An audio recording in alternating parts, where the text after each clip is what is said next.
গাছে ফল নাই, খেজুর গাছগুলি শুকায় যায়, ঘাসগুলি মরে যায়, আর উটগুলি দুর্বল হয়ে গেছে।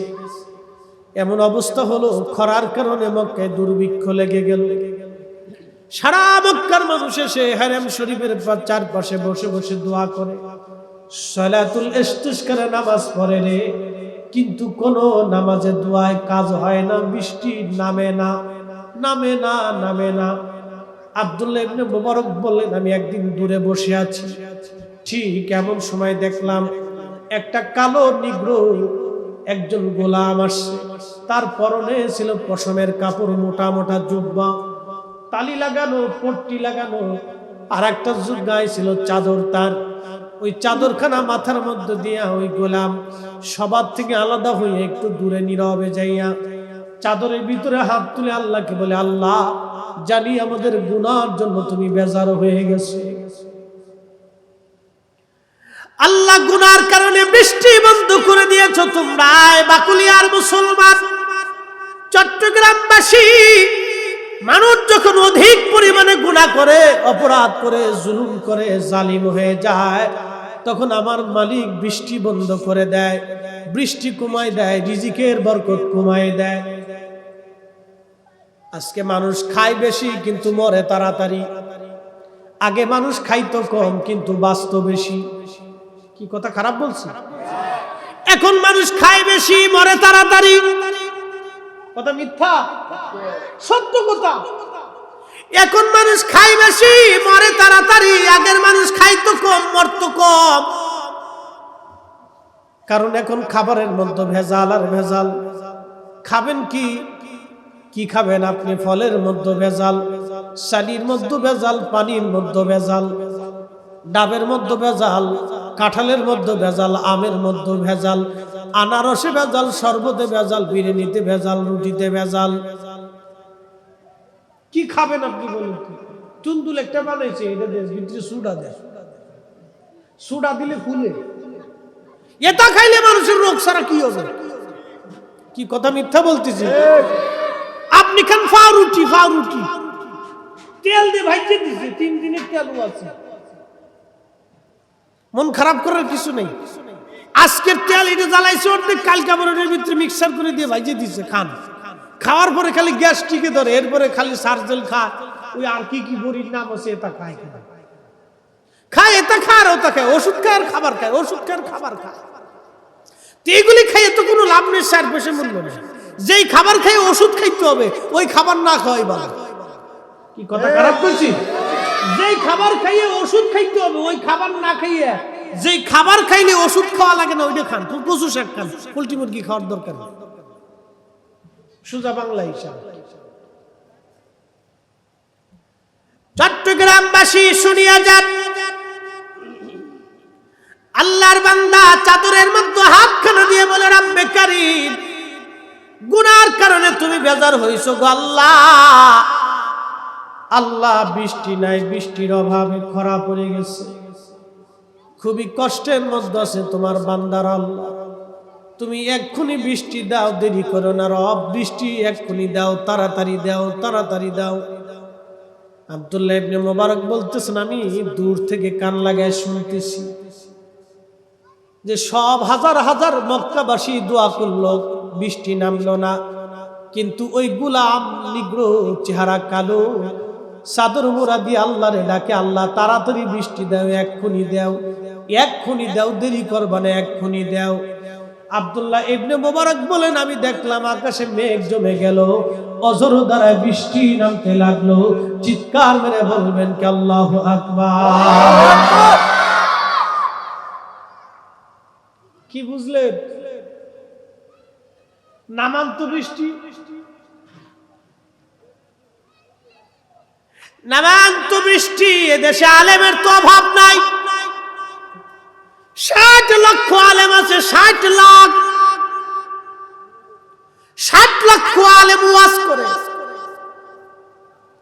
তাবলীগ জামাতের লোকেরা মসজিদে মসজিদে ঘুরে ঘুরে তাবলীগ করে। ফিরেরা আমাদের দেশে ওয়াজ নসিহত, তালিম, তরবিয়ত করে। আলেম ওলামারা ওয়াজ মাহফিল করে, খতিবরা প্রত্যেক জুমাতে খতিব বক্তা ওয়াজ করে করে শোনায়, তারপরেও বলেন মসজিদে জুতা চুরি বন্ধ হইছে। আসতে কইলেন হ্যাঁ মুসল্লিরা জোরে কয় জুতা চুরি বন্ধ হইছে। ওরাও জানে যে জুতা চুরি, তারপরে মসজিদের জুতা চুরি বন্ধ হয় নাই। খাজা বাবা আজমেরি সানজারি জবানের কি ফয়জুত, একা ওয়াজ করলেন। তিনি একা ওয়াজ করেছিলেন, মাইক ছিল না, বিরাট বড় প্যান্ডেল ছিল না, মাইকিং টাইকিং হইসই লাফালাফি ফালাফালি কিছুই ছিল না, বিরাট জননন্দিত বক্তাও ছিল না, একা ওয়াজ করেছিলেন তিনি সেই দিন। আজ থেকে 1000 বছর আগে একা ওয়াজ করলেন খাজা বাবা আজমেরি। তার জবানের কি ফয়জুত ছিল, একার ওয়াজে তৎকালীন দুর্ভিক্ষের জমানাতে সনাতন অধ্যুষিত এলাকাতে হিন্দু সম্প্রদায়ের, শিখ সম্প্রদায়, আপনার বৌদ্ধ সম্প্রদায়ের ভিতরে তিনি ওয়াজ নসিহত করলেন। একা একজন মানুষ, তার ওয়াজের এমন বরকত ছিল 1 কোটি মানুষ কালেমা পড়ে মুসলমান হইছে। আরো আরো জোরে, আরো জোরে, আরো আরো আরো আরো পাওয়ার আছে নি? এই হাত উঁচু করে বলেন পাওয়ার আছে। আমরা এই ওলি আল্লাহদের পক্ষে আছি না নাই? যারা বিরোধী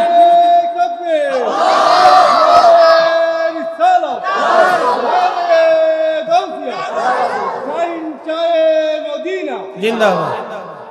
কষ্ট হচ্ছে? কেবল তো শুরু, শেষ দেরি আছে। খাজা বাবা আজমিরির জবানের বরকত কি ছিল? 60 লক্ষ আলেম ওয়াজ করতেছে, ভারতে আরো 60 লক্ষ হেরা ওয়াজ করে, পাকিস্তানে আরো 60 লক্ষ হেরা ওয়াজ করে, 1 কোটি 20 লক্ষ আলেম ওয়াজ নসিহত করতেছে। প্রত্যেক মসজিদে মসজিদে ওয়াজ হলো, প্রত্যেক মাহফিলে ওয়াজ হলো। মুসলমান কয়জন হইছে? খাজা বাবা কি ওয়াজ করলো যে 1 কোটি মানুষকে সে কালেমা পড়াইলো? তো তার ওয়াজ আর আমাদের ওয়াজের ডিফারেন্স কত? আমাদের দেশে এখন বক্তা যদি লাভ দিয়ে কয় কি রে ফির আবার কি তরিকা কি এসব বেদাত, ওরা জুতা দিয়ে পিটানোর দরকার। আপনি খুশি হন আর বেজার হন, কিচ্ছু করেন না, ছাতা দেখার টাইম। আমরা ফরিদপুরের পুলা ডাইরেক্ট অ্যাকশন করে দিয়ে যাও, শুট করে দিল, চলে যাও। খুব মনোযোগ দিয়ে মুসলমান আমি দেখলাম আকাশ থেকে বৃষ্টি নামা শুরু। আকাশ থেকে বৃষ্টি নামার কারণে সারা মক্কায় প্লাবিত হয়ে গেল। আমি আশ্চর্য হলাম, এত মুসলমান দোয়া করলো, কোন মুসলমানের দোয়ায় কাজ হলো না। কিন্তু একটা গোলাম জীর্ণ শীর্ণ পোশাক, সিনা তালি দিয়ে যুক্ত পোশাক পরে সে চাদর মোড়া দিয়ে বসে আল্লাহরে বলতেছে, আল্লাহ তাড়াতাড়ি বৃষ্টি দাও, এক্ষুনি দাও, এক্ষুনি দাও, আল্লাহ এক্ষুনি বৃষ্টি দাও। চাইতে চাইতে আকাশ জুড়ে মেঘ হয়ে গেল, আর অজর দ্বারায় বৃষ্টি নামতে লাগলো। একবার জোরে বলা যাবে কি আল্লাহু আকবার। সালাতুন ইয়া রাসূলুল্লাহ আলাইকুম, সালামুন ইয়া হাবিবাল্লাহ, সালাতুন ইয়া রাসূলুল্লাহ আলাইকুম, সালামুন ইয়া হাবিবাল্লাহ আলাইকুম। চট্টগ্রামবাসী, আপনারা যার ওয়াজ শুনতে চাইলেন তিনি ওয়াসাল করেনি।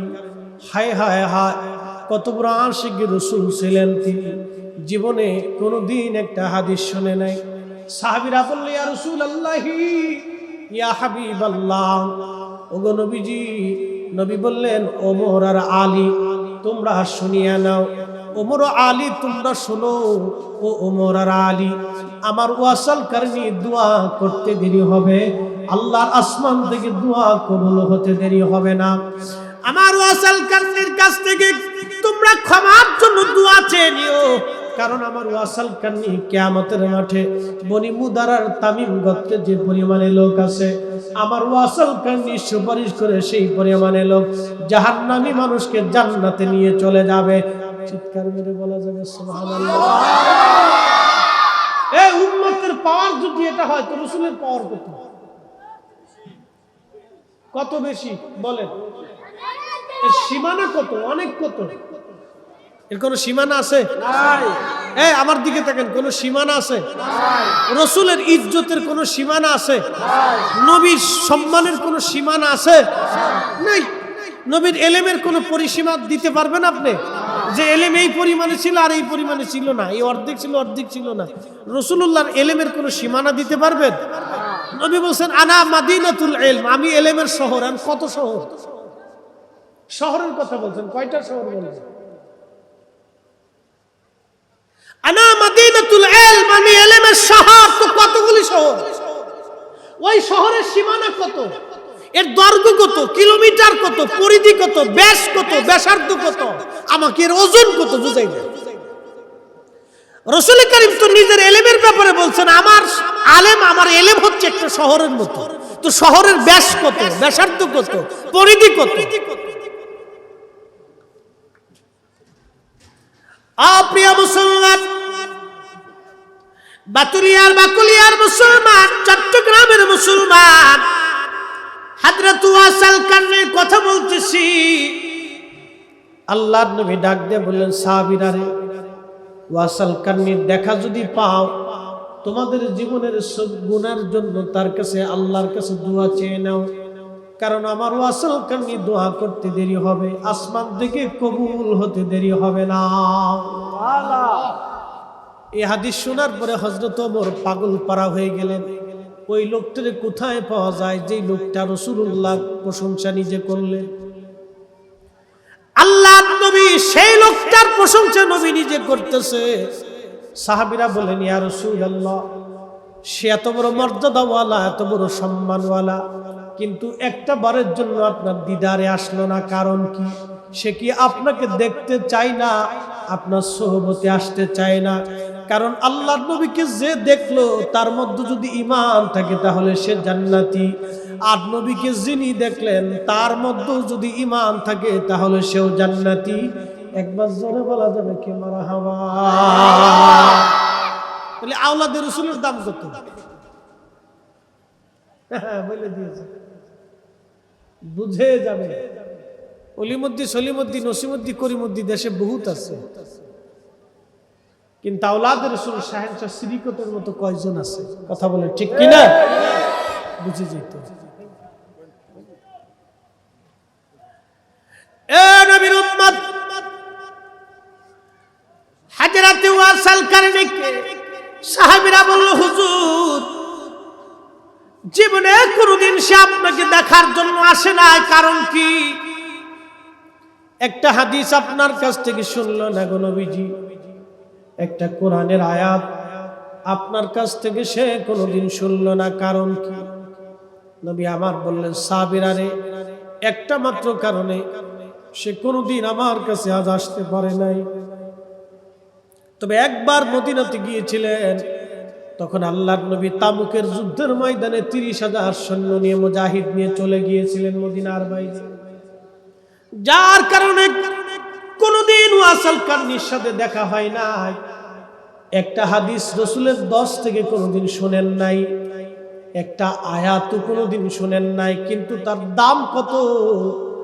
আল্লাহর নবী ওমরকে বললেন, সহিহ মুসলিমে কিতাবু ফাজাইল ওয়া সাহাবীর নবীর মধ্যে আসছে, আল্লাহর নবী বললেন ওমর আর আলী, যদি কোনদিন আমার ওয়াসাল কান্নিকে পাও, তোমার মাগফিরাতের জন্য দোয়া চেয়ে নিও।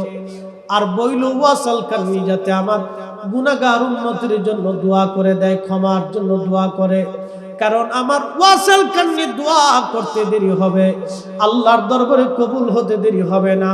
আমার গুনাহগার উম্মতের মাগফিরাতের জন্য ওয়াসাল কান্নি দোয়া করবে। ওমর রে, আমার ওয়াসাল কান্নির দোয়া করার সঙ্গে সঙ্গে আমার মালিক, আমার মাওলা ওয়াসাল কান্নির দোয়াকে মঞ্জুর করে নেবে। চিৎকার করে বলেন না সুবহানাল্লাহ। অ্যাটেনশন, খুব ইম্পর্টেন্ট কথা।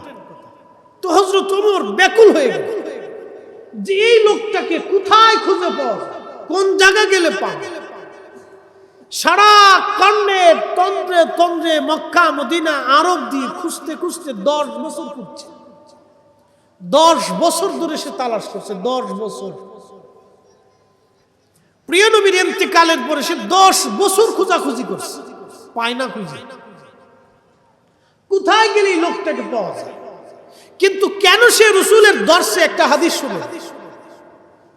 আমার দেশে অনেকেই একটু কিতাব পড়নেওয়ালা হইলে, তার এলিম একটু এলেমওয়ালা হলে তার ফখরের শেষ হয়। কি শিখছে সে? নবী নূর না মাটি, হাজির না গায়েব, নাজির না হাজির, এলমে গায়েব জানে কিনা, মিলাদুন নবীর মাসালা, বুকে হাত না নাভিতে হাত, জোরে আস্তে আমিন না জোরে আমিন, এই রফুল ইয়াদিন করতে হবে কি করতে হবে না, এই তারাবির নামাজ কয় রাকাত, বেতরের নামাজ কয় রাকাত, এই আপনার কি বলে ঈদের নামাজে কয় তাকবীর চলবে, এরকম ঘুরে ফিরে 10-15-20টা মাসলা মাসাইল নিয়ে সে ঘাইটে ঘুটে এখন এমন একটা লাভ দিছে সুন্নিগের আই হোক বহাসে আই হোক বহাসে আই হোক। কি কথা কর না কেন? তো ভাবের চলে বসে না, একটু আরবি গ্রামার জানলে মনে করছেন বিরাট বড় মুফতি শাইখুল হাদিস হয়ে গেছে। আরে ছাতা কি একটা ভাব নিয়ে বসে একবার বিরাট বড় মুফতি সাহেব 15-20-30টা মাসালা মাসাইল নিয়ে ঘাইটে ঘুটে একবার একটু মানে বিরাট বড় মুফতি সাহেব হয়ে গেছে। আর এইগুলো আগের যুগের আইম্মে ইকরাম লিখে থুয়ে গেছে আগে। এগুলো তো সমাধানের মাসালা। মিলাদুন নবীর সমাধান কি আমরা দিছি নাকি? 800 বছর আগে ইমাম জাজরি দিয়ে গেছে, 600 বছর আগে ইমাম শামসুদ্দিন নাসিরউদ্দিন দামেশকি দিয়ে গেছে, 550 বছর আগে ইমাম সুয়ুতি দিয়েছে, ইমাম হাজর আসকালানি দিয়েছে, ইমাম সাখাবি দিয়েছে, 450 বছর আগে মোল্লা আলী কারি মাক্কি দিয়েছে, 450 বছর আগে হযরত শাইখ আব্দুল হক মুহাদ্দিস দেহলভী দিয়েছে। আরে শত শত বছর ধরে তো মিলাদুন নবীর সমাধান আইম্মে ইকরাম দিয়ে দিয়েছে। তোমার আমার মতো এই সত্য ফুক্ত মুক্তির কাছ থেকে আমার জানতে হবে কি জাতা? কি কথা কর না কেন? ঠিক না? তুমি এই কিতাব ফতোয়া দিলে আর এই ফতোয়া আমি মানতে যাব? আমরা কি কুত্তায় কামড়াইছে? কি মানে বুঝি না আর কি, মানে এমন ভাব লইছে যদি বিরাট বড় শাইখুল হাদিস হয়ে গেছে। আজরা ওমরের মতো সাহাবী যে রাস্তা দিয়ে হাইটে গেলে শয়তান 40 দিন পর্যন্ত এই রাস্তা দিয়ে যাইতো না। একসাথে বলবেন আল্লাহু আকবার। কতদিন 40 দিন পর্যন্ত শয়তান গেছে না ডরে, যদি ওমর আমারে পায় তো ফিটাইতে ফিটাইতে ফিটে চামড়া রাখতো না। সেই ওমরের মতো সাহাবী ওয়াসাল কারনিকে 10 বছর তালাশ করছে, 10 বছর। রাসূলুল্লাহর দরবারে একটা হাদিসও শেষ হলো না। তো তার মর্যাদা কি পরিমাণে। আর আমরা দেশে 20-30টা মাসলা মাসাইল একটু ঘাইটে ঘুটে এমন একটা ভাব রয়েছে বড় বড় তুস্ক আইয়ো বহাসে আইয়ো সুন্নি করে বহাসে আইয়ো ভাব লইছে কি বহাসে আইয়ো বাবের দলে বসে না।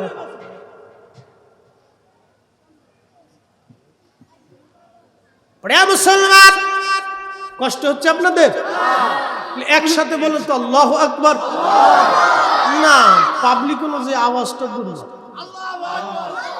এই আমার এই ছোট মুসল্লিরা শিক্ষিত দিতেছে, বড় মুসল্লি যারা আছে এরা চুপ চাপ। আজকে বুঝতেছি না দুপুরে মানে খাওয়ান টাউন দিচ্ছে না, বাড়িতে করে রাগটা করে পাঠাই দিচ্ছে যাও গে বলার কাশি খুশি ছেড়ে দিয়ে একসাথে আল্লাহর বরত্ব ঘোষণা দিবে। জবান কার? আল্লাহ। বন্ধ করে দিলে পৃথিবীর কোনো ডাক্তার আপনার জবান খুলে দিতে পারবে?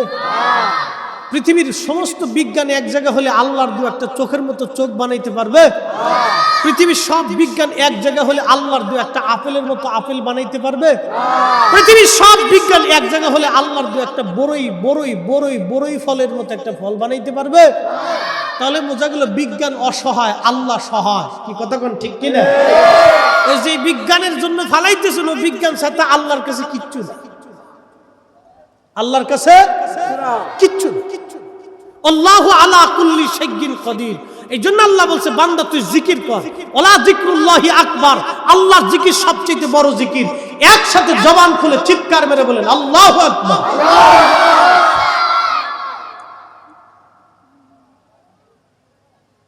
20-30টা মাসলা মাসলা একটু ঘাইটে ঘুইটে 50-60টা 100টা হাদিস মুখস্থ করে লাভ হইতেছে। লাভ কি?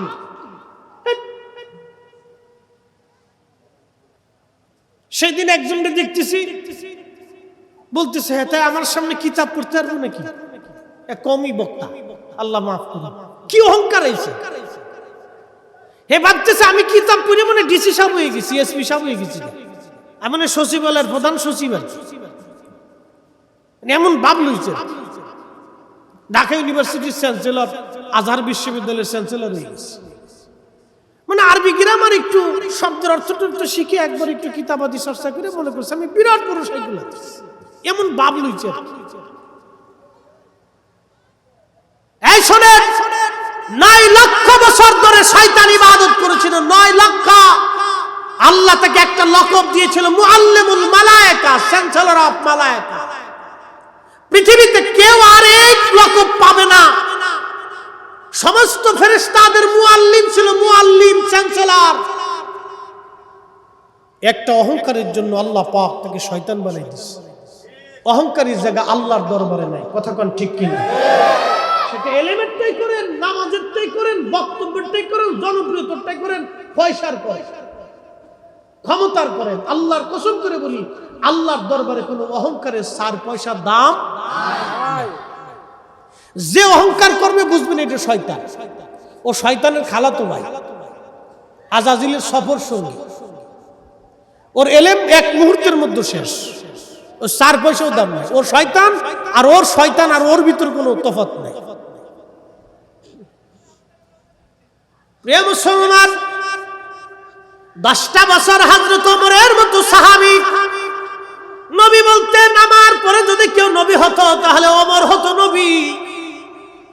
হায় হায়, এত বড় মর্যাদাওয়ালা একজন সাহাবী ওয়াসাল কান্নির খোঁজে 10টা বছর উনি কাটাইলেন। কেন সে নবীর দরবারে আসলো না? যেহেতু আপনারা আমাকে বিষয় দিয়েছেন, এই বিষয়ের উপরে আমি আপনাদের সামনে আলোকপাত করব। রাসূলের দরবারে কেন সে আসলো না? কারণ কি? ও যুবকেরা শুনিয়া যান, বাকুলিয়া মুসলমানেরা, মাইকের আওয়াজ যত দূরে যায়, চট্টগ্রামের বাবাজিরা, ও মায়েরা, বোনেরা, আজকে শুনে যান কিসের জন্য সে নবীর দরবারে আসে নাই। হযরত ওয়াসাল কারনির একটা মা ছিল। মা ছিল অন্ধ, চোখে দেখতো না, মা বৃদ্ধ। একটা মা ছোট্ট সন্তানকে যেমন কোলের মধ্যে নিয়ে লালন পালন করে, মা যেখানে যায় সন্তানটাকে মা কোলে করে কাঁধে করে নিয়ে ঘুরে বেড়ায়। আমি দেখেছি ঢাকা শহরে একটা মা ইট ভাঙতেছে, কিন্তু সন্তানটা আমার পিঠের মধ্যে বেঁধে রাখছে। সন্তান পিঠের মধ্যে বেঁধে রাখছে, মা ইট ভাঙতেছে। আহা, সারাদিন ইট ভাঙার পরে 500 টাকা রুজি করবে একটা নারী। সারাদিন ইট ভাঙ্গা 500 টাকা 700 টাকা রুজি করে, কিন্তু মা সন্তান আর কোথায় রাখবে? পিঠের মধ্যে মা ঝুলাইয়া, সন্তান ঝুলাই ইট ভাঙতেছে। মা যেখানে যায় সন্তান সেখানে চলে যায়। মা গাড়িতে, সন্তান গাড়িতে। মা নদীতে, সন্তান নদীতে। মা পানিতে, সন্তান মায়ের কোলে। মা ছাড়া যেমন সন্তান টিকতে পারে না, মা সন্তান ছেড়ে দেয় না। বাস্তবতা থেকে যদি বুঝাইতে চাই রে যুবক, ও যুবতী বোনেরা, তোমরা শুনিয়ে নাও। একবারে বাস্তবতা থেকে বলি, মা কি জিনিস যদি আরো বুঝতে চাও তাহলে পরিষ্কার মতো আমি আপনাদেরকে বলি। আপনারা অনেক সময় গরু পালেন, ছাগল পালেন। গরু ছাগলের বাচ্চা প্রসব হয়। বাচ্চা হওয়ার পরে এই বাচ্চাটাকে কোলে করে আপনি যদি হাঁটেন, ছাগলের রশি খুলে দিবেন, গরুর রশি আপনি কেটে দিবেন, গরুর বাছুর আর বাচ্চাটাকে আপনি কোলের ভিতরে নিয়ে সারা চট্টগ্রাম দিয়ে যদি ঘুরেন, ওই গাভী আপনার পিছু ছাড়বে না। গাভী আপনার পাগল না, কারণ গাভীর বাচ্চাটা আপনার কোলের মধ্যে আছে। গাভী বাচ্চার মায়া, মা গাভীটা দূরে চলে যেতে চায় না, কারণ সে মাতৃত্বের স্বাদ আস্বাদন করেছে। সে একটা মা। এই গাভীর কলিজার ভিতরে বাচ্চার মহাব্বত যিনি দিলেন, সেই মালিকের নাম কি? আল্লাহ। বুঝে যান, এখান থেকে বুঝে। যুবক রে, তোমাকে মা চিনাচ্ছি। অনেক যুবক মাকে গালি দেয়, বাবাকে গালি দেয়, দেয় না? মাকে গালি দেয়, বাবাকে গালি দেয়। যুবক, আমি তোমাকে বলতেছি, ওয়াসাল কারনির কেন এত দাম হয়ে গেল? হযরত ওমর 10টা বছর ধরে তারে তালাশ করলো। দেখেন, নবীর দরবারে এত বছর কাটাইলো ওমর, এত যুদ্ধ বিগ্রহ করলো। আল্লাহর নবী কখনো বলেন নাই, ওমর রে তুমি হাত বাড়াইবা, হাত তুলতে দেরি হবে, আল্লাহ ফিরাবে না। কিন্তু এই কথা ওমরের বেলায় আল্লাহর নবী বলে যান নাই। হযরত ওয়াসাল কারনির বেলায় নবী যেই কথা বলে গেলেন, 10টা বছর ধরে ওমর তারে তালাশ করতেছে, এই লোকটারে কোথায় পাবো? ওয়াসাল কারনি সাইকুল হাদিস ছিল না? মুনাজারে মিল্লাত ছিল, মুফতি আজম ছিল। এরে মুফতি আজম একটু ফিকের মাসলা কিতাবাদি পড়তে বলে তার ভাবের তলায় বসে না, যে বিরাট বড় মুফতি সাহেব। অহংকার কি, শয়তানের ভাই কোথাকার। আর একটু জনপ্রিয় বক্তা এগুলো তার ভাবের কোনো শেষ থাকে না। এই চট্টগ্রামবাসী, ওয়াসাল কারনি শাইখুল হাদিস না, মুফতি আজম না, মুনাজারে মিল্লাত না, বীর মুজাহিদ না, বিরাট বড় রাজ্যের অধিপতি না। পরে শোনাচ্ছি আমি তার কথা। আসেন, মা কি জিনিস আমি যুবকদেরকে বুঝাই যাই। যুবকরে শুনিয়া যাও, মা কি জিনিস। ওই গাবি সারা চট্টগ্রাম ঘুরে যদি আপনি ঘুরেন, গাবি আপনার পিছু ছাড়বে না। গাবি আপনার পাগল না, খাবারের জন্য না। গাভীর বাচ্চাটা আপনার কোলের মধ্যে, গাভী বাচ্চার পিছু ছাড়ে না। ওই আপনি নদীর মধ্যে যদি ঝাঁপায় পড়েন, পাশেই মনে হয় সাগর, এই আপনার কি বলে নদী, কর্ণফুলী নদী। এই নদীর মধ্যে যদি ঝাঁপায় পড়েন, দেখবেন গাভী আপনার পিছে পিছে ঝাঁপায় পড়ছে। কি কথা কোন ঠিক কিনা? এর নাম মা। ও গো মা, তুমি এ ধরনের শ্রেষ্ঠ নিয়ামত, তোমারই পদ তলে রয়েছে জান্নাত, তোমারই পদ তলে রয়েছে জান্নাত। চট্টগ্রামবাসী, মাকে জিনিস বুঝাচ্ছি। আরো যদি বুঝতে চান তাহলে ডিসকভারি চ্যানেল দেখেন। বলে হুজুর ডিসকভারি চ্যানেল কেন দেখতে বললেন? মহিষের পাল বাঘে আক্রমণ করলো, সিংহ আক্রমণ করেছে। সব মহিষ বাঁচার জন্য জঙ্গলে যার যার অবস্থানে সে চলে গেল, কিন্তু বাচ্চা দৌড়ায় সারতে পারে না। সব মহিষ চলে গেল, কিন্তু মা মহিষটা বাচ্চাকে ছেড়ে পালায় গেল না। সে সিংহের সাথে বাচ্চারে বাঁচানোর জন্য মারামারি করে। জোরে বলেন, জোরে জোরে। এই যুবক, তোমাকে বলতেছি, এই যুবতী নারী, তোমাকে বলতেছি, সংসারে বিয়ে বউ হয়ে আসার পরে শ্বশুরের সাথে যুদ্ধ বাঁধাই দেয়, শ্বশুরের সাথে যুদ্ধ বাঁধাই দেয়, অশান্তি করে ঝগড়া ফাসাদ করে শেষে আলাদা খায়। 6 মাসে 1 বছর না যাইতে বাপ থেকে জুদা হয়ে যায়, মা থেকে জুদা হয়ে যায়, শাশুড়ি থেকে জুদা হয়। বৌমা শিক্ষক দিয়ে কয় যে আমার জুদা করে না দিলে আমি এই জামাইয়ের ভাত খাবো না। বিরাট বড় যুদ্ধ সংসারে, অশান্তি। প্রত্যেক গ্রামে, ওয়ার্ডে, এলাকায়, মহল্লায়, পাড়ায় পাড়ায় অশান্তি। কি কথা কোন ঠিক কিনা? পাড়ায় পাড়ায় পাড়ায় পাড়ায় এই বিষয়ে অশান্তি কোনো শেষ নাই। কত মিছিল, মিটিং, আদালত, এই বিচার সালিসের শেষ নাই। চেয়ারম্যান, মেম্বার, বিচার আচার, মাতবর, সর্দার যারা আছে, বিচার আচার যারা করে, তোর অধিক বিচার এইগুলি নেই। একবারে ব্যাধি, এটা রন্দে রন্দে চলে গেছে, রন্দে রন্দে। করোনা মহামারীর চেয়ে তো ভয়াবহ মহামারী এটা।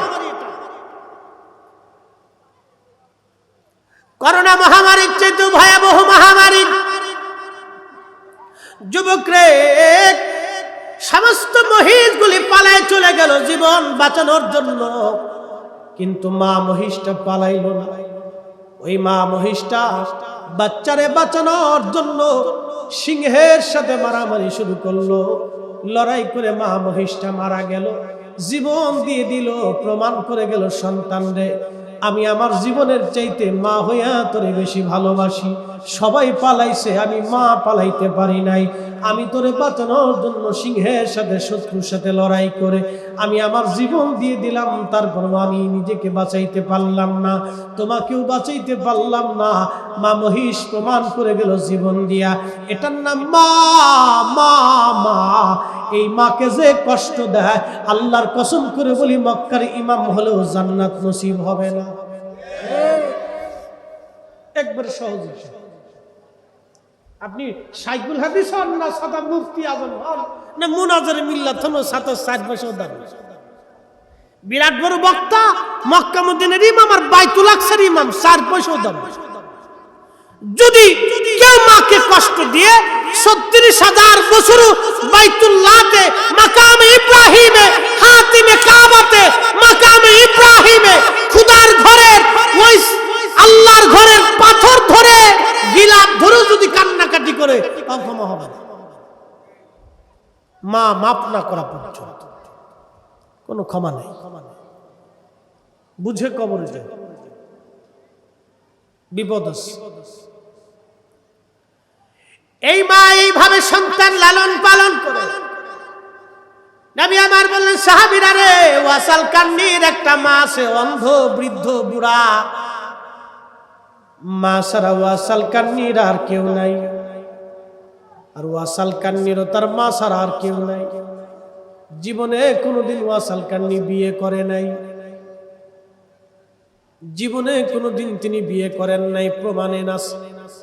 প্রমাণে পাওয়া যায় না সে বিবাহ করেছিলেন, তার সংসার হয়েছিল, অথবা ওনার জীবনের ব্যাপক বিবৃতি জীবনী পাওয়া যায় না, কারণ উনি জনমানবহীন থেকে দূরে থাকতেন, সবসময় দূরে দূরে নির্জনে নিবৃতে থাকার চেষ্টা করতেন।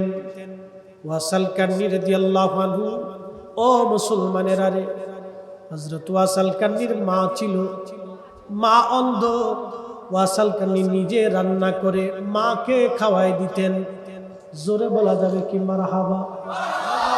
মা রান্না করে ওয়াসাল কান্নি মাকে খাওয়াইতেন, মারে গোসল করাইতেন। মা যেমন সন্তানকে গোসল করায়, ওয়াসাল কান্নি মার গোসল করাই দিতেন, মায়ের চুল আশ্রয় দিতেন, মায়ের পোশাকগুলি পরিষ্কার করে দিতেন। মা রান্না বান্না করে মায়েরে খাওয়াইতেন।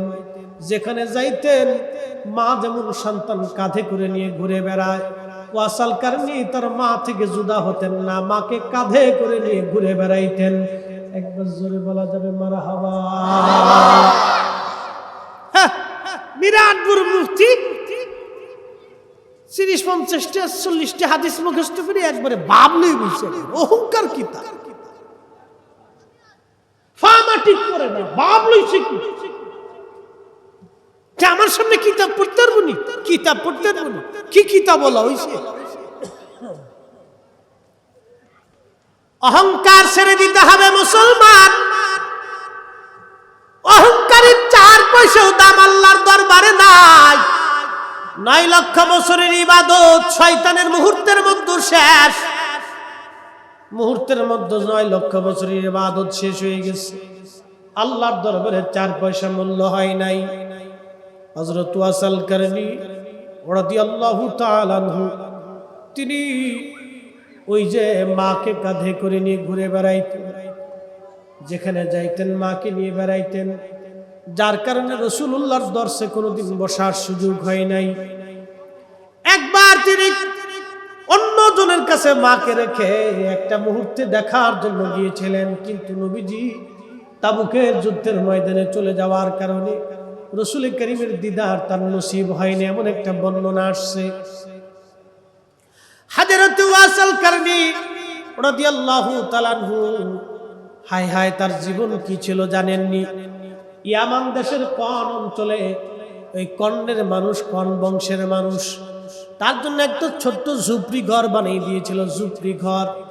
এই ঝুপড়ির মধ্যে ওয়াসাল কান্নি থাকতেন। তার দাড়ি ছিল একবারে ঘন, বুক ছিল প্রশস্ত, তার বুক ছিল প্রশস্ত, চেহারা ছিল গোধূল বর্ণের, না সাদা না কালা, গোধূল বর্ণের চেহারা ছিল। একবারে বেশি লম্বাও না বেশি বেঠেও না, মিডিয়াম। গরনের একজন বান্দা ছিলেন। তিনি পরনের মধ্যে থাকতো কি জানেননি? আমাদের কত সুন্দর জুব্বা, কি সুন্দর পাগড়ি আমাদের মাথায়, আমাদের পোশাক নানান রঙের পোশাক, নানান ধরনের পোশাক আমরা পরি। ওয়াসাল কান্নির একটা জুব্বা ছিল পশম দিয়ে বানানো, মোটা, তবে এটা জায়গায় জায়গায় সিরাত তালি দেওয়া ছিল। আল্লাহ আল্লাহ, তার দাম কত! রাসূল করিম তার প্রশংসা করে গেছে, তার ফজিলত আমার নবী নিজে বর্ণনা করে গেছে। একবার জোরে বলা যাবে কি মারহাবা? শ্রেষ্ঠ নবী দিলামুরি তরিয়ে নিতে রোজাসুরি, পথ না ভুলি তাই তো দিলে পাক কুরআনের বাণী। খুদা তোমার মেহেরবানি, সুন্দর ফুল সুন্দর ফল, মিঠা নদীর পানি, খুদা তোমার মেহেরবানি। তুমি কতই দিলে রতন, ভাই বারাদার পুত্র স্বজন, খুদা পেলে অন্ন যুগাও, মানি চাই না মানি, খুদা তোমার মেহেরবানি। সুন্দর ফুল সুন্দর ফল, মিঠা নদীর পানি, খুদা তোমার মেহেরবানি। সালাতুল্লাহ আলাইকুম সালামুন ইয়া হাবিবাল। চট্টগ্রামের মুসলমান, আল্লাহর কোরআন কত চমৎকার বলতেছেন, ওয়াকাদা রাব্বুকা আল্লা তা'বুদু ইল্লা ইয়্যাহু ওয়া বিল ওয়ালিদাইনি ইহসানা।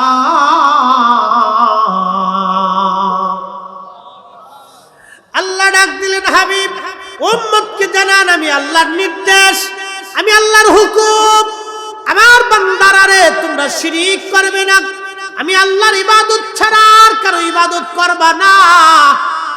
ইবাদত কার? আল্লাহর। জোরে বলেন কার? নামাজ কার জন্যে? কিন্তু আমার দেশের নামাজ তো মানুষ বিয়াই নামাজ পড়ে। বিয়াই চিনেন না আপনারা? বিয়াই চিনেন? বিয়াই বিয়াই সামাজিক নামাজ, ডরের নামাজ, বিয়ে নামাজ, ঠেলার নামাজ, নামাজের শেষ নেই। বিভিন্ন কোয়ালিটির নামাজ আছে। সমাজের ডরে মুসল্লি নামাজে আসে। আবার অনেক মুসল্লি চিন্তা করে, আমি যে নামাজে দাঁড়াইলাম, ঢক মতো যদি নামাজ না পড়ি তো ইমাম সাহেব হুজুর কি বলবে। আমি আমার ঢাকার মসজিদের হাউজিং এর খতিব ৪-৫ হাজার মুসল্লি প্রত্যেক জুমাতে। এখন আমি যদি চিন্তা করি যে আল্লাহ, আমি যদি ঢক মতো লম্বা সেজদা দিয়ে নামাজ না পড়ি তো মুসল্লি কি করবে, এই চিন্তা করে যদি আমি নামাজ পড়ি তাহলে আমার নামাজের মধ্যে শিরিক ঢুকে গেছে। কারণ আমি আল্লাহর ভয়ে নামাজ পড়ি নাই, আমি মুসল্লির ভয়ে নামাজ পড়ছি। ভয়টা কার? আল্লাহর ভয়ে নামাজ পড়তে। আমরা আল্লাহকে ডরায় নামাজ পড়বো। এই জন্য বাংলাদেশে যারা ৫ ওয়াক্ত নামাজি তারা মূলত আল্লাহকে ডরায় নামাজ পড়ে। মধ্যপ্রাচ্যে অনেক জায়গায় আল্লাহর আইন আছে, চালু করা আছে আইন। কি আইন? নামাজ না পড়লে জরিমানা দিতে হবে, বেত্রা গাছ আছে, শাস্তি আছে। ওরা ওই পুলিশের ডরে নামাজে যায়। আর আমরার বাঙালি জাতিরা অনেক জায়গায় এই যে দেশে পুলিশের ডরে টরে যায় না, তারা আল্লাহর ভয়ে যায়। কথা কন না কেন? আজকের মাহফিলে কি আপনাদের প্রত্যেক জন প্রতি ৫০০ টাকা করে দেওয়া হবে? হ্যাঁ, তো আপনারা আইছেন কার ভয়ে? আল্লাহর ভয়ে এখানে আইছেন। মাহে রমজানে সারাদিন রোজা রাখছেন, খাবার সামনে খান না। পানি আছে, খাবার আছে, মুড়ি আছে, সিঁড়ি আছে, এই মিষ্টান্ন আছে, এই বিভিন্ন কোয়ালিটির ফল ফুল সামনে নিয়ে বসে রয়েছেন, হাতে লাড়াচাড়া করতেছেন, খান না।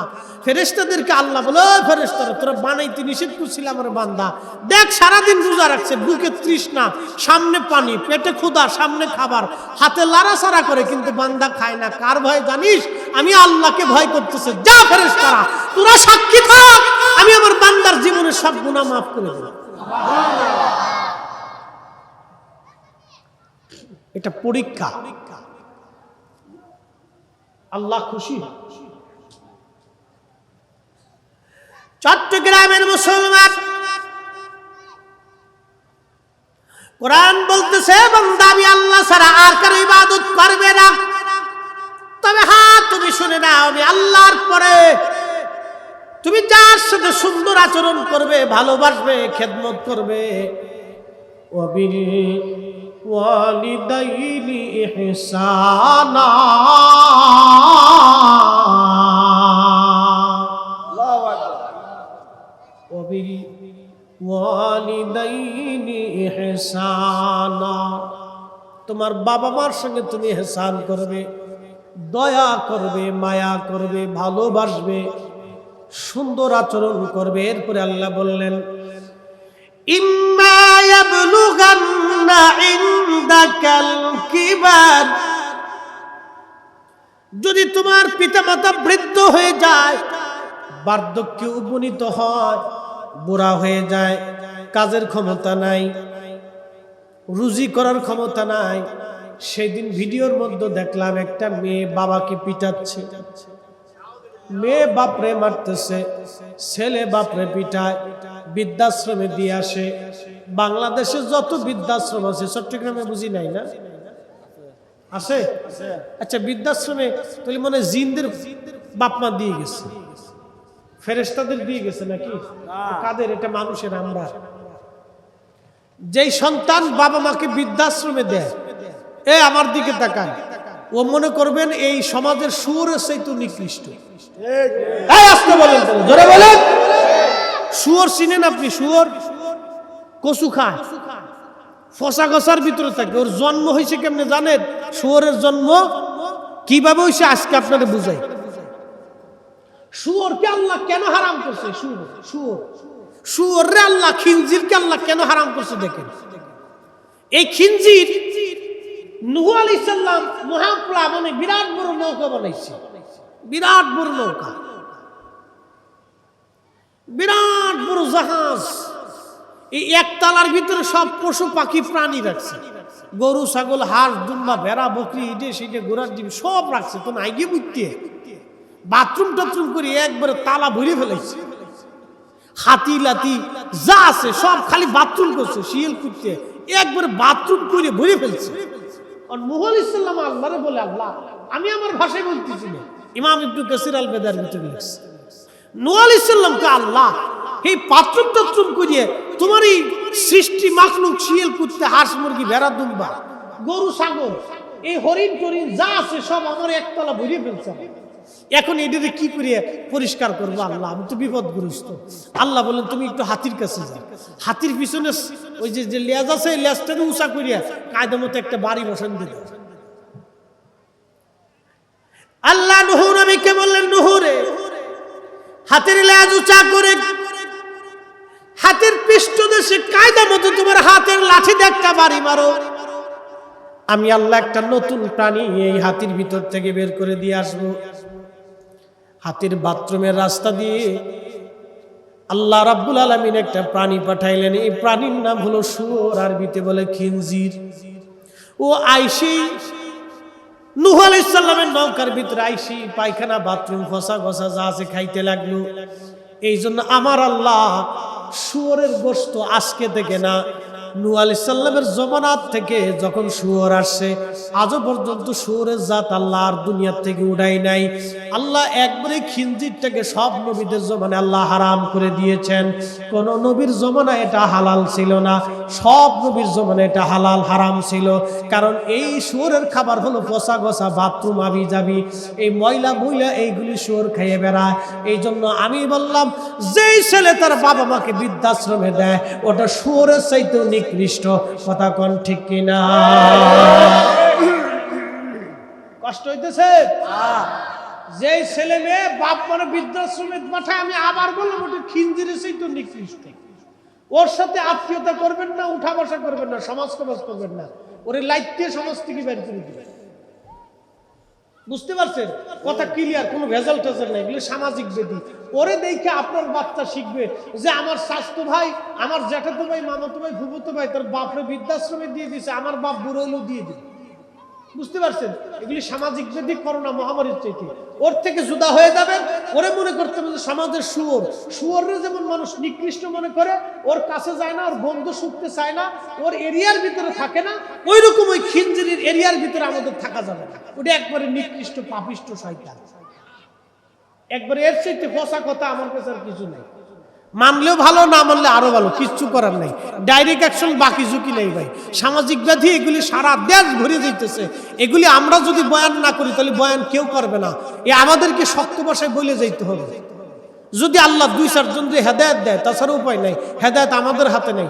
বলার দরকার আমাদের, পালন করার দরকার আপনাদের। আল্লাহ যেন জাতির হেদায়েত দেয়, সকলে বলেন আমিন। আমরা যেন খ্রিস্টান, ইহুদি, কুফফারদের মতো ওই বদ চরিত্র, বদ নেশা যাতে আমাদের না আসে। ওদের দেশে বৃদ্ধাশ্রম বিরাট বিরাট, ও বৃদ্ধাশ্রমে সব দিয়ে দেয়। ইউরোপ, অস্ট্রেলিয়া, আমেরিকা চলে যাবেন, হাজার হাজার বৃদ্ধাশ্রম, বাপ মা বুড়া হতে হতে বৃদ্ধাশ্রমে দিয়ে দেখে চলে যাও। মুসলিম সম্প্রদায়ের ভিতরে এগুলি চলবে না। অন্য ধর্মের যদি কেউ আমার ওয়াজ শুনে থাকেন তাহলে আপনারও ঠিক হয়ে যায়। ধর্ম আপনার যা যা হতে পারে, পিতামাতার প্রতি সন্তানকে কৃতজ্ঞ থাকতে হবে। আপনি হিন্দু না মুসলমান, শিখ না বৌদ্ধ, খ্রিস্টান না নাসারা, ইহুদি, কোন ধর্মের কোন জাতির, এটা না। মা সবার কাছে সম্মানিত। কি কথা বলেন, ঠিক কিনা? বাবা সবার কাছে সম্মানিত। প্রিয় মুসলমান, চট্টগ্রামবাসী, আল্লাহ রাব্বুল আলামিন পিতামাতার খেদমত করার তৌফিক দিক। আল্লাহ বলেন, ইম্মা ইয়াবলুগান্না ইনদাকাল কিবারা আহাদুহুমা আও কিলাহুমা ফালা তাকুল লাহুমা উফফিন ওয়ালা তানহারহুমা ওয়া কুল লাহুমা قولا كريما واخفض لهما جناح الذل من الرحمة। কি চমৎকার আল্লাহর কথা। আল্লাহ বলল, আমার বান্দা, তোমার পিতামাতা যখন বৃদ্ধ হয়ে যায়, তুমি তার সঙ্গে এমন ভাষা তুমি ব্যবহার করো, এত নরম ভাষায় তুমি কথা বলো যাতে তোমার আব্বা আম্মা উহু শব্দটা পর্যন্ত করে না বেশে। তুমি তার দিকে দয়ার নজর দাও, মায়ার নজর দাও, এহসান করো, দয়া করো, সুন্দর আচরণ করো, নম্র ভাষায় কথা বলো, তার দিকে মায়ার ভালোবাসা দাও। ছোট্টকালে তোমার যেইভাবে ভালোবাসতো, তুমিও বাবা মাকে সেইভাবে ভালোবাসো। আখফিদ লাহুমা জানাহাদ দুল্লি মিনার রাহমা। তুমি তোমার বাবা মাকে রহম করো, দয়া করো। কারণ তুমি যেই দিন ছোট্ট ছিলা, তোমার বাবা মা তোমাকে রহম করেছিল। বাবা মা ইচ্ছা করলে তোমাকে জুদা করে দিতে পারতো, তোমার খাবার না দিতে পারতো, কষ্ট দিতে পারতো, কিন্তু না, তোমাকে দুলায় দুলায় দুলায় দুলায় তোমার মা তোমারে খাওয়াইছে। তোমার বাবা কত ঘাম ফুটায় ফুটে জমিনের মধ্যে পরে রুজি করে তোমার বাবা তোমার জন্য পয়সা করে নিয়ে আসছে, খাবার নিয়ে আসছে। আজকে তুমি বিরাট বয়সওয়ালা শক্তিওয়ালা হয়েছ, তোমার মা তোমার বাবা বৃদ্ধ হয়ে গেছে। না না, তুমি তার দিকে রহম করো, দয়ার নজর দাও, ভালোবাসার নজর দাও। আর তোমার বাবা মা যদি মারা যায় তাহলে কি করবা? ওয়াকুর রাব্বিরহামহুমা কামা রাব্বায়ানি সগীরা। আমার সাথে পড়েন, রাব্বিরহামহুমা কামা রাব্বায়ানি সগীরা। বান্দারে, তুমি তোমার বাবা মার ব্যাপারে এইভাবে দোয়া করো, হে রব, আমার আব্বা আম্মা ছোট্টকালে আমাকে যেইভাবে লালন পালন করেছিল, তুমি মালিক জান্নাতে আমার বাবা মাকে সেইভাবে লালন পালন করো। কি করে লালন পালন করছে একটু দেখেন। আপনি একবারে শিশু, ছোট্ট বয়স, আপনার মাত্র 2 দিন, 1 দিন, 3 দিন, আপনি কেঁদে ফেলছেন, পেশাব করে ফেলছেন, মা সাথে সাথে আপনার কাপড় পরিষ্কার করে আবার নতুন কাপড় দিছে। আপনি বাথরুম করে ফেলছেন, সবার মুখের মধ্যে কাপড় চলে গেছে, কিন্তু মায়ের মুখের মধ্যে কাপড় যায় নাই। আপনার বাথরুম পরিষ্কার করে মা আপনাকে ল্যাংটার থেকে আবার পরিষ্কার করে মা আপনাকে কোলের মধ্যে নিয়ে, বুকের মধ্যে নিয়ে বারবার মা আপনার দুধ পান করাইছে। এ যুবক, তুমি শিখিয়া যাও, কেন রব্বির কেন ওয়াসাল কান্নির দাম এত বিরাট হলো? ওয়াসাল কান্নি তো শাইখুল হাদিস না, মুনাজারে মিল্লাত না, প্রিন্সিপাল না, চ্যান্সেলর না, হাফিজুল হাদিস না, বিরাট বড় মুফতি না, মুনাজারে আজম না, বহস করনে বলা না। তাহলে এত দাম কেন? হযরত ওমরের মতো সাহাবী, আলীর মতো মহানুভব সাহাবী, যার বিবি জান্নাতি, ছেলেরা জান্নাতি, নিজে জান্নাতি, শ্বশুর দুনিয়ার দুজাহানের সর্দার, শাশুড়ি জান্নাতি, আত্মীয়রা জান্নাতি, ভাই জান্নাতি, চাচা জান্নাতি, পুরা পরিবার জান্নাতি, তার মতো মহানুভব ব্যক্তি 10 বছর ধরে ওয়াসাল কান্নিকে তালাশ কেন করলো? শুধুমাত্র মার খেদমতের দাম কত, ইশকে রাসূলের দাম কত একটু বুঝে দিয়ে যান। কেন তারে তালাশ করলো 10টা বছর? শুধু একটা মাত্র কারণে, আল্লাহ রাসূল বলছেন, আরে ওমর, আলী, আমার ওয়াসাল কান্নি রব্বে কারীমের দরবারে হাত তুলতে দেরি হবে, হাত ভরে আসতে দেরি হবে না। আমার গুনাহগার উম্মতের মাগফিরাতের জন্য দেরি করবে, দোয়া করতে দেরি করবে। আমার মালিক মাওলা তাকে ক্ষমা করতে দেরি করবে না। আমার ওয়াসাল কান্নির দোয়া কবুল হতে দেরি হবে না। একবার জোরে বলা যাবে সুবহানাল্লাহ। তেলের গাড়ি তেলে চলে, হাওয়ার গাড়ি হাওয়ায় চলে, বিনা তেলে চালায় গাড়ি নবী সুলাইমান। আমরা সেই মুসলমান, আমরা সেই মুসলমান। মসজিদে জুতা চুরি করি, আরেকজনের মাথায় বাড়ি দিচ্ছি, চুরি করে খাই, ঘুষ খাই, ওপেন ঘুষ। হাই হাই হাই, কারে খাওয়াচ্ছে? সন্তানদের নিয়ে বাড়ি বানাচ্ছে, জমি জমা করতেছে। বলেন তো, এই চট্টগ্রাম শহরের সবচেয়ে বড় ধনী বলেন, 1 শতক জমি কি কবরে নিতে পারছে? এই আস্তে জবাব দিবেন না, জোরে বলেন। একটা পয়সা কবরে নিতে পারছে? একটা ছোট্ট একটু সামান্য 1 দিনার পরিমাণ স্বর্ণ কি কবরে নিতে পারছে? পারে। তো লাভ কি? কি লাভ? কোন লাভ? এই জন্য আল্লাহ বলছে, তুমি মুফতি না মুহাদ্দিস ওটা আমি দেখবো না, বিরাট বড় মুনাজারে আজম নাকি আমি এটা দেখবো না, বিরাট বড় শাইখুল হাদিস নাকি আমি দেখবো না, বিরাট বড় চ্যান্সেলর আমি দেখবো না, বিরাট বড় প্রিন্সিপাল আমি দেখবো না, বিরাট বড় পয়সাওয়ালা আমি দেখবো না, বিরাট বড় জমিওয়ালা আমি দেখবো না, বিরাট বড় ইন্ডাস্ট্রিওয়ালা আমি দেখবো না, বিরাট বড় ক্ষমতাওয়ালা আমি দেখবো না, বিরাট বড় ওই আপনার সম্পদওয়ালা দেখবো না, বিরাট বড় তুমি জনপ্রিয়তাওয়ালা আমি এটা দেখবো না। আমি আল্লাহ দেখবো, ইন্না আকরামাকুম ইনদাল্লাহি আতকাকুম। আল্লাহর কাছে সেই সম্মানিত যার অন্তরে আল্লাহর ভয় বেশি।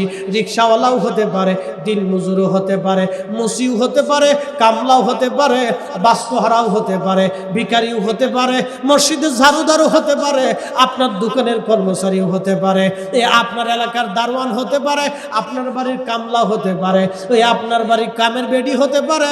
এ মা, আল্লাহর দরবারে পয়সাওয়ালা হলে ওই সম্মানিত হওয়া যায় না। আল্লাহর দরবারে সেই সম্মানিত হবে, দিন মজুর হতে পারে, গোলাম হতে পারে, রিকশাওয়ালা, ভ্যানওয়ালা, দিন মজুর, পয়সাওয়ালা না, যে কেউ হোক না কেন, যার অন্তরে আল্লাহর ভয় বেশি, আল্লাহর ভয় বেশি, তাকওয়া বেশি, তার দাম আল্লাহর দরবারে তত বেশি, তার দাম আল্লাহর কাছে তত বেশি। বিরাট বড় শাইখুল হাদিস, হাদিস 5000 মুখস্থ করছেন, ওটা দিয়ে আল্লাহর দরবারে লাভ নাই। মুখস্থ করে কি করবেন আপনি? আগের যুগের বড় বড় ইমামরা খালি হাদিস মুখস্থ করতেন না। ইমাম জালালউদ্দিন সুয়ুতি, আল্লাহু আকবার, 2 লক্ষ হাদিস সিনার ভিতরে জমা ছিল। ইমাম সুয়ুতি বলতেন, হা, ইলমের বিরাট বড় দরিয়াতে যদি আমি আর হাদিস পাইতাম তাহলে আরো হাদিস মুখস্থ করতাম। ইলমের মহাসমুদ্রে আমি এখনো সাঁতারু হতে পারি নাই, ইলমের মহাসমুদ্রে আমি এখনো সাঁতারু হতে পারি নাই। আর আমরা দেশে বহস করবে, আইও বহস করবো, মানে ফকরের শেষ নেই। একবারে 2-3টে 10-15-20টা 30টা মাসলা মাসাইলের একবারে ঘেটে ঘেটে একটু মানে বাপস করে দিয়ে অনকালে সবার ডাহে বহস করবো।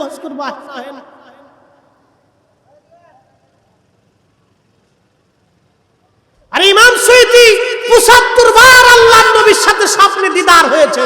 একসাথে বলবেন আল্লাহু আকবার। না হয় না আরো জোরে বলেন আল্লাহু আকবার। তিনি মিলাদুন নবীর পক্ষে কিতাব লিখে গেছে।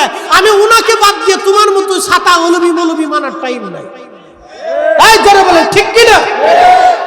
উনার মতো মুহাদ্দিসের ফতোয়া বাদ দিয়ে তোমার মতো লেতা খেতা ছাতা ঋষি এগুলি মানার সময় আমরা। মন খারাপ করেন না, বাস্তবতা থেকে বলতেছি। আপনারা দুনিয়া ডাক্তার দেখানোর জন্য বড় ডাক্তারের কাছে যান, মামলায় জিতার জন্য বড় উকিলের কাছে যান, আখিরাতের মাসলা বোঝার জন্য আইম্মা ইকরামের শরণাপন্ন হবেন না। দুনিয়ার সাধারণ মুন্সি মোল্লা মুফতি সাহেবের ফতোয় আপনি কাইটিয়ে যেতেছেন, কারণটা কি? হ্যাঁ নবীর উম্মত, খুবই মনোযোগ দিয়ে শুনিয়া যান। হযরত ওয়াসিল কারনী রাদিয়াল্লাহু আনহু মায়ের খেদমতের জন্য আল্লাহ তার এত বড় মর্যাদাওয়ালা বানাইলেন। হযরত ওমর রাদিয়াল্লাহু আনহু 10টা বছর ওনাকে তালাশ করলেন, পায় না। শেষ বিদায়ী হজ হযরত ওমর করবেন, যে বছর তিনি শহীদ হবেন, শেষ হজ করার জন্য উনি আসছেন। তাওয়াফ চলতেছিল। খলিফাতুল মুসলিমিন তাওয়াফকারীদেরকে বলেন, হে হাজিরা, তাওয়াফ করনেওয়ালারা, আপনারা তাওয়াফ বন্ধ করে দিয়ে এই মুহূর্তে সবাই বসিয়া যান। সমস্ত মক্কার হাজী যারা তাওয়াফ করতেছিলেন সবাই বসে গেলেন। খলিফা নির্দেশ দিচ্ছে, সবাই বসে বললেন আপনাদের মধ্যে ইয়ামান কোন অঞ্চলের কোন বংশের কেউ যদি থাকেন তো দাঁড়ান। একজন দাঁড়াইলো। হযরত ওমর রাদিয়াল্লাহু আনহু ডাক দিয়ে বললেন, হো কর্ণের অধিবাসী, আপনি কি কোন বংশের ওয়াইস নামে কাউরে চিনেননি? আপনি কি কোন বংশের ওয়াইস নামের কাউরে চিনেন? তখন ওই লোকটি হযরত ওয়াসিল কারনীর চাচা ছিলেন, চাচা, আপন চাচা হয়েও তাকে চিনে নাই। হযরত ওমরকে বললেন, খলিফাতুল মুসলিমিন, আপনি কি এমন ওয়াসিল কারনীর কথা বলেন যারে আমাদের সমাজের কোনো মানুষ পাগল ছাড়া কেউ চিনে না, সবাই তারে পাগল বলে? আহা, চিন্তা করে তো, ইয়ামানের সব মানুষ তারে পাগল কে, আর রাসূলুল্লাহ বলতেছে সে দোয়া করলে আসমান থেকে ফিরে আসে না। এই জোরে বলেন, জোরে জোরে জোরে। হ্যাঁ, বুঝে যান, আল্লাহর কাছে প্রিয় হওয়ার জন্য সাইকুল হাদিস হওয়া লাগে না। আল্লাহর কাছে প্রিয় হতে হলে রিকশাওয়ালা হয়। আরে রাসূলুল্লাহর দরবারে গোলাম হতে হলে বিরাট বড় মুফতি হওয়া লাগে না। রাসূলের গোলাম হওয়ার জন্য এশকে রাসূল লাগে, দিল লাগে, দিল। কি লাগে? দিল। যেই দিলের ভিতরে রাসূলুল্লাহর মোহাব্বত থাকবে, দিল লাগে, দিল লাগে। ফতোয়া দিয়ে নবী পাইছে কেউ? ফতোয়া দিয়ে রাসূলের গোলাম হতে পারছে কেউ? রাসূল থেকে জুদা করে কেউ রাসূলের গোলাম হতে পারছে? কখনোই না। দিল লাগে, দিল। আরে রঙ্গিলা রাসূল লিখেছিল, ভারতের এক লেখক রঙ্গিলা রাসূল লিখে বইয়ের মধ্যে লিখছে যে রাসূলুল্লাহ অধিক বিয়ে করছিলেন তার কাম পিপাসা, এই যৌবনের স্বাদ মিটানোর জন্য। নাউজুবিল্লাহ। হাজার মানুষ ভারতের মধ্যে ছিল। পাকিস্তানের ইলমুদ্দিন মুখে দাড়ি ছিল না, কাঠ মিস্ত্রি ছিল। এই ইলমুদ্দিন দাড়ি ছিল না, কাঠ মিস্ত্রি ছিল। কলিজার ভিতরে রাসূলুল্লাহর মুহাব্বত দাও দাও করে জ্বলে উঠত। রাসূল কারীমের মুহাব্বত কার অন্তরে আসবে আপনি নিজেও জানেন না। ও জমানায় হাজার আলেম ছিল, সাইকুল হাদিস ছিল, কিন্তু ইলমুদ্দিন ছিল না। এক ইলমুদ্দিন কাঠ মিস্ত্রি, সারা দিন পরিশ্রম করে কোন রকম রুজি করত।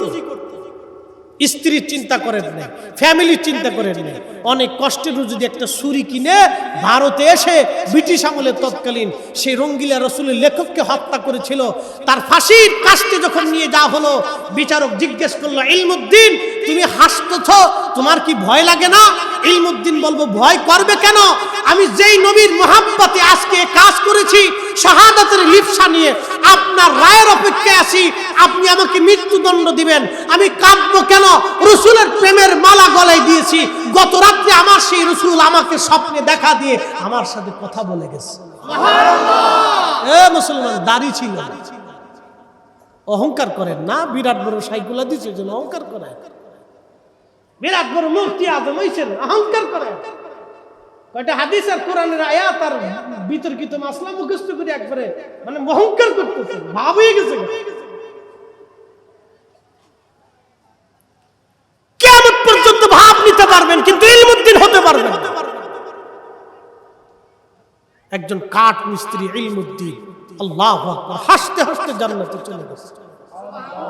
না হয় না, আরো জোরে বলেন আল্লাহু আকবার। এই জন্য রাসূলুল্লাহকে পাইতে হলে দিল লাগে, দিল, ফতোয়া দিয়ে না। নবী পাইতে হলে নবীকে ভালোবাসা দিতে হবে, রাসূলুল্লাহকে দিল উজাড় করে ভালোবাসা দিতে হবে। গাসরুল মালিক হানজালার মতো, ওয়াসাল কারনির মতো ভালোবাসা দিতে হবে। হযরতে ওমর রাদিয়াল্লাহু আনহু বললেন, তুমি কি ওয়াসকে চিনো? বলে হ্যাঁ চিনি। আমাদের সমাজে ওয়াসাল কান্নি নামে একজন মজজুব আছে, পাগল। তাকে আমরা একটা ঝুপটি ঘর বানায় দিয়েছি। বছরের পর বছর এই ঘরের মধ্যে থাকে, সারা দিন রাত বর্ষে খালি নামাজ রোজা জিকির ফিকির করে বেড়ায়। দুনিয়াদারি সে করে না। সে কেমন লোক জানেননি? সমাজে তার কোনো দাম নাই, সমাজে তার কোনো মূল্য নাই। সে একবারে দিনহীন একটা মজজুব। তার পোশাক হলো একবারে জীর্ণ শীর্ণ, একটা চাদর আর একটা জুব্বা ছাড়া তার আর কিছু নাই। পশমের মোটা চাদর আর জুব্বা, তালি দেওয়া, একবারে চুল দাড়িগুলি এলোমেলো। সে সারাদিন খেজুরের বিচি গুছাইয়া গুছাইয়া টুকাইয়া টুকাইয়া, আমাদের দেশে বলে টুকাই, টুকাইরা বোতল পলিথিন হাবিজাবি টুকাইয়া সারাদিন টুকায়, বিকেল বেলা নিয়ে বিক্রি করে কিছু পয়সা পায়। আমাদের দেশে টুকাই আছে, ঢাকার শহরে বড় বড় শহরে টুকাই আছে, টুকায় টুকায় তারা রুজি করে। হযরতে ওয়াসাল কান্নির বেলা তার চাচা বলতেছে, টুকাই খেজুরের বিচি টুকাইয়া বাজারে বিক্রি করে যা খেজুর পায়, এই খেজুর দিয়ে সে ইফতার করে খায়, সংসার চালায়। তার আমরা পাগল মনে করি, সমাজে তার কোনো দাম নাই। হযরত ওমর রাদিয়াল্লাহু আনহু চোখের পানি ফেলায় ফেলায় কাঁদতেছিলেন। ডেকসি উঠে গেছে ওমরের, বলতেছে, বেটা আল্লাহর বান্দা, আমি ওই লোকটাকে খুঁজতেছি, তুমি কি তার সন্ধান দিবা? বলে হ্যাঁ, আমি জানি সে হজে আসছে, তবে এইখানে না, সে আরাফাতের ময়দানে আছে, আপনি সেখানে চলে যান। আরো জোরে বলে। রাসূল পাইতে হলে কলিজা দিয়ে ভালোবাসা দিয়ে পাওয়া যায়, ফতোয়া দিয়ে না। বেটা এখন তো ইলমের অহংকার হচ্ছে, ওটা মুখস্থ করলেই মনে করি বিরাট বড় হয়ে গেছে। আমাদেরকে পড়াইতে পারে যুগের পর যুগ বহু আলেম, নির্জনে নিভৃতে তাদেরকে চিনা যায় না। খালি কলস বকর বকর করে বেশি, খালি কলস বাজে বেশি। কি কথা কর না, খালি কলস বাজে বেশি, ভরা কলস বাজে না। যাদের এলেম বেশি, আমল বেশি, তারা মাথা নিচু করে থাকে যে আমি এখনো কিছুই জানতে পারলাম। ও মুসলমান, হযরত ওমর বলেন, আমি তো তাকে খুঁজতেছি। হযরত ওমর আর আলী দুইজনে ঘোড়ার উপরে সাওয়ার হয়ে চলে গেলেন আরাফাতের মাঠে।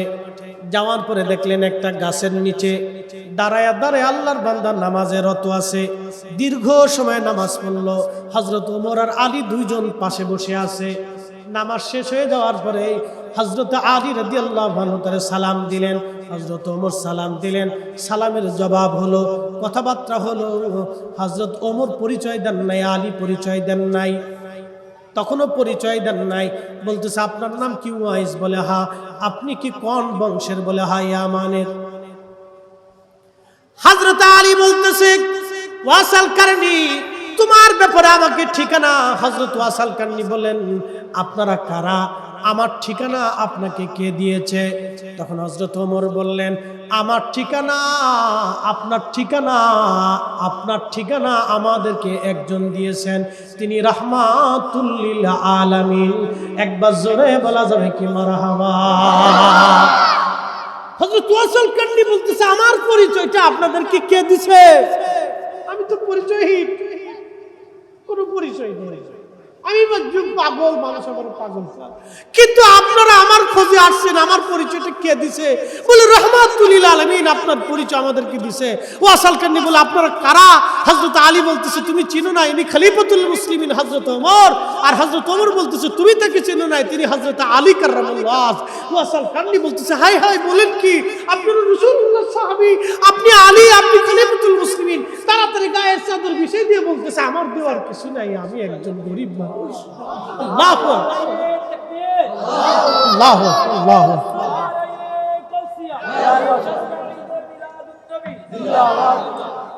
আহা, ওয়াসিল কান্নি পাগল পড়া হয়ে গেছে। আপনারা রাসূলুল্লাহর সাহাবী, আপনাদেরকে আমি কোথায় বসতে? গায়ের চাদর বিছিয়ে দিয়ে বলতেছে, আপনারা বসেন, আমার কাছে মেহমানদারি দেওয়ার মতো কিচ্ছু নেই, একটা খেজুর নাই যে আপনাদেরকে আমি পান খাওয়াবো। আমি একটা দিনহীন মানুষ, গরিব মানুষ, কিচ্ছু দেওয়ার মতো নেই। রাসূলুল্লাহ সাহাবী আমার কাছে আসছে, আমি তাদেরকে কি করে মেহমানদারি করবো? আলীর মতো ব্যক্তি আসছে, ওমরের মতো খলিফা আসছে, আমি কি করে তাদেরকে খাবার দিব? খলিফাতুল মুসলিমিন বলতেছে, ওয়াসিল কান্নি, আপনি আমাদের জন্য দোয়া করেন।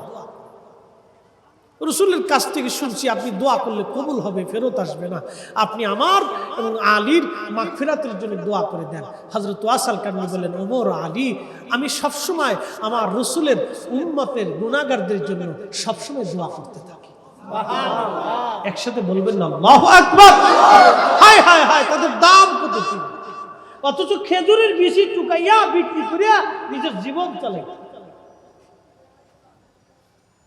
মুসলমান, তারাও মুসলমান, আমরা মুসলমান, তারাও আশিকে রাসূল।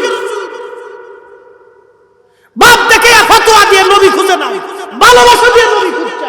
কি কথা বলেন, ঠিক কিনা?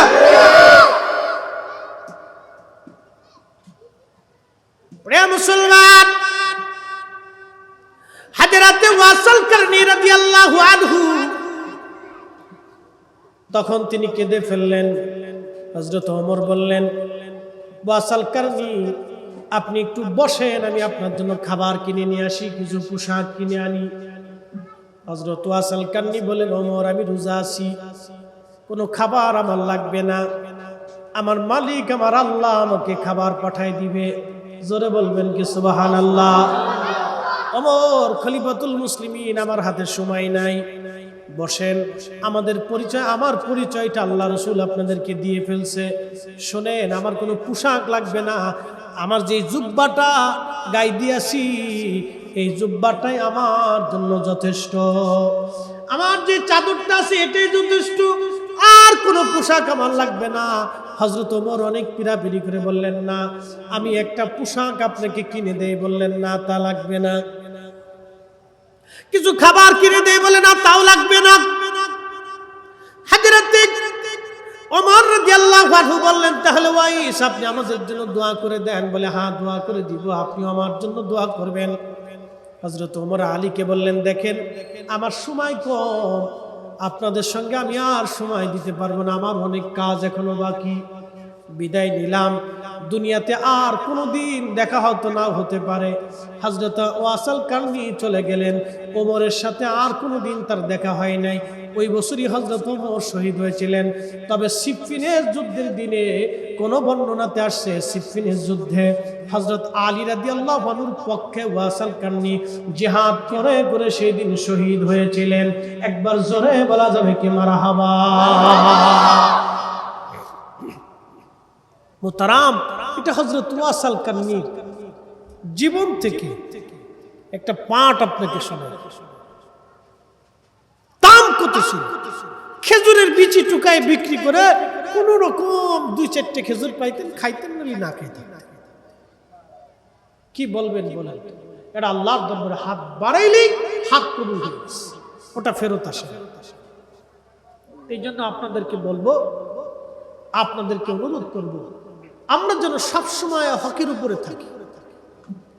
আকাইদা আহলে সুন্নাত ওয়াল জামাত এটা কারো ব্যক্তিগত পৈতৃক সম্পত্তি না।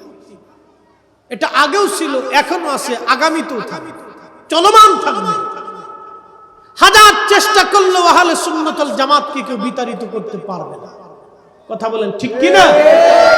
এটা আমাদের জামাত না, এটা রাসূল করিমের জামাত, সাহাবে কিরামের জামাত, আউলিয়া কিরামের জামাত। আপনি হাজার চেষ্টা করবেন, করতে পারেন, চেষ্টা করা তো নিষেধ করে না, আপনি বন্ধ করতে পারবেন না, কিয়ামত পর্যন্ত চেষ্টা করবেন। মোহতারাম, মহাসমুদ্রে কর্ণফুলী নদীতে ভাঙ্গা নৌকা নিয়ে গেলে, ফুটা নৌকা নিয়ে গেলে, আপনি যদি আধা পাগলরে বলেন যে তোর ফুটা নৌকা দিলাম তুই পার হ, ও বলবে না, এই নৌকা দিয়ে কর্ণফুলী পার হতে এরকম বৃথা চেষ্টা আমি করব না। আপনাদেরকে একটা কথা বলি, আকাইদা আহলে সুন্নাত ওয়াল জামাত ছাড়া নাজাতের কোনো রাস্তা নাই। বাদ বাকি যত জামাত আছে সব ফুটা নৌকা, সব ভাঙ্গা নৌকা, ফুটা নৌকা, এটার তলা নাই, তলা নাই, কি নাই? কথা কন না, কি নাই? তলা নাই। ওই নৌকা দিয়ে আখিরাত পার হওয়া যাবে না, ওটা তলা নাই। আপনি মানলেও ভালো, না মানলেও না। কর্ণফুলীতে মাছ ধরে জেলে, মাছের ভান্ডর ভিতরে মাছ রাখে, ভান্ডর নিচে যদি ভাঙ্গা থাকে মাছ থাকবে? সারা রাত মাছ মারছে, সকালবেলা জেলে মাছ পাবে। এই জেলে বুকা, সে ভান্ড পরীক্ষা না করি মনের আনন্দে গান গাইছে আর মাছ মারছে। আমার দেশের কিছু বুকা মুসল্লি আছে, সারা রাত ইবাদত করবেন, কিন্তু ইমানের ডুলা যদি ভাঙ্গা থাকে সারা রাত্র ইবাদত করে 4 পয়সাও দাম হবে এই জন্য আকাইদা আহলে সুন্নাত ওয়াল জামাত। মোহতারাম, আমার পরে সিদ্দিকী সাহেব আসবে, আমার ওই যে পতেঙ্গায় যাওয়া একটু ঝামেলা আছে, ভাইদেরকে বলছি আমার সময় তো কমে, আসার পর আমি একটু সময় দিয়ে চলে যাব। তো সিদ্দিকী সাহেব অল্প সময়ের ভিতরে তিনি চলে আসেন। অত্যন্ত সুন্দর আলোচক, কণ্ঠ মাশাআল্লাহ ভালো, লোকটা কালা, বুঝতে পারছেন? আমরা বলি ওনাকে সুরের পাখি, কণ্ঠ ভালো, লোকটা কালা, মনটা আরো ভালো। ঠিক আছে, তো হুজুর আসবেন, তিনি আপনাদেরকে নিয়ে সামনে তাকরীর করবেন। আমি কয়েকটা কথা আপনাদেরকে বলছি, বাপ বন্ধু বাড়ি পর্যন্ত নিয়ে যান। কথা অনেকেই দোকানে বসে বসে শুনছেন। পেয়ারা বন্ধু, মনে কষ্ট দেওয়ার জন্য বলি নাই, আমাদের সমাজকে সুন্দর করতে হবে, পরিবার সুন্দর, হ্যাঁ পরিবারকে সুন্দর করতে বলবো। আপনাদেরকে একটা অনুরোধ করি, রাসূল কারীমের জীবন ব্যবস্থা, যেটাকে আরবিতে বলে সুন্নাহ, সুন্নাহ শব্দের অর্থ হলো রীতি, নীতি, পথ। যেই রীতিতে, যেই নীতিতে রাসূল কারীম চলতেন, সাহাবায়ে কেরাম চলতেন, সেই রীতিতে, সেই নীতিতে, সেইভাবে ব্যবসা বাণিজ্য, চলাফেরা, সংসার, হাট বাজার, খাওয়া দাওয়া, উঠা বসা, সামাজিক অবস্থা, এগুলো যদি আমরা করতে পারি তাহলে আমাদের জীবন পরিবর্তন হবে। আমাদের বাচ্চাদেরকে শিখাইতে হবে। শোনেন, আজকে ইসরায়েল 70 বছর ধরে, 75 বছর ধরে ইসরায়েল ফিলিস্তিনের মানুষের ঘাড়ের উপরে এসে বসে। ওরা ছিল রোহিঙ্গা। আমরা যেমন রোহিঙ্গাদেরকে জায়গা দিছি, ওই ইসরায়েলের ইহুদিরা ছিল রোহিঙ্গাদের মতো রিফিউজি। ফিলিস্তিনি মুসলমানরা ওদেরকে জায়গা দিছে দয়া করে, যে ওরা কোথায় থাকবে। হিটলার 60 লক্ষ ইহুদি মেরে ফেলছে, ওদের কোথায় জায়গা হবে, জায়গা দিছে। আজকে দেখেন জায়গা পাইয়ে কুড়ে কুড়ে খাচ্ছে।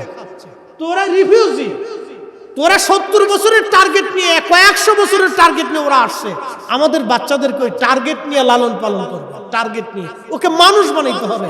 নারে তাকবীর, নারে রিসালাত, আহলে সুন্নাত ওয়াল জামাত, নারে গাউসিয়া। প্রধান আকর্ষণের আগমন, সিদ্দিকী হুজুরের আগমন। মাশাআল্লাহ, আল্লাহ কবুল। আলহামদুলিল্লাহ, আমাদের মাঝে উপস্থিত হয়েছে আজকের মাহফিলের প্রধান আকর্ষণ, বিশিষ্ট আলেম দ্বীন, আরটিভি মাইটিভি বাংলাদেশের সম্মানিত আলোচক, মাওলানা কারি রুহুল আমিন সাহেব, মারহাবা, নারে তাকবীর, নারে রিসালাত, নারে গাউসিয়া। আহলে সুন্নাত ওয়াল জামাত সবাই বলি মারহাবা। আল্লাহ তাআলা আমাদের সকলের হাজির কবুল করুন। আমাদের সভাপতি সাহেব একটু দোয়া করিয়েন।